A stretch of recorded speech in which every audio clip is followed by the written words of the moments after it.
গত সপ্তাহে খুলনা গেছিলাম, এক বেচারা প্রতিবন্ধী, তার পা নেই, যদিও ভিন্ন ধর্ম অবলম্বীও, কিন্তু এরপরেও আমরা তাদের পাশে দাঁড়াছিলাম। উনি আমাদের সহযোগিতা পেয়ে একেবারে কান্না করেছেন, এমনভাবে কান্না করেছেন যে আমাদের অ্যাডমিন ভাইকেও এক পর্যায়ে জড়িয়ে ধরে সে কান্না করেছে।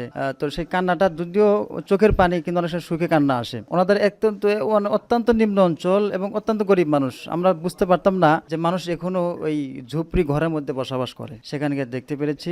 তো অসহায়ের মুখে হাসি ফোটানোই একতা পরি একটা প্রতিজ্ঞা। তোমার নাম কি? তামিজ। টাকা পাইছো? জি। খুশি হয়েছো? জি। টাকাতে কি করবা? খাতা কলম। জোরে বলো। খাতা কলম। খাতা কলম কিনবা? মাশাআল্লাহ, ঠিক আছে, ধন্যবাদ। ঠিক আসছো, হ্যাঁ? ভালো থেকো, যাও। তোমার নাম কি? সালমান। সালমান। টাকা পাইছো? জি। খুশি হয়েছো? জি। হ্যাঁ, টাকাতে কি করবা? খাতা কলম। মাশাআল্লাহ, ধন্যবাদ ধন্যবাদ, ঠিক আছে, হ্যাঁ, যাও। তোমার নাম কি? মেহেদি। মেহেদি হাসান। জি। টাকা পাইছো? জি। টাকাতে কি করবা? কলম কলম। হ্যাঁ, কলম কথা। ঠিক আছে, ঠিক আছে, হ্যাঁ।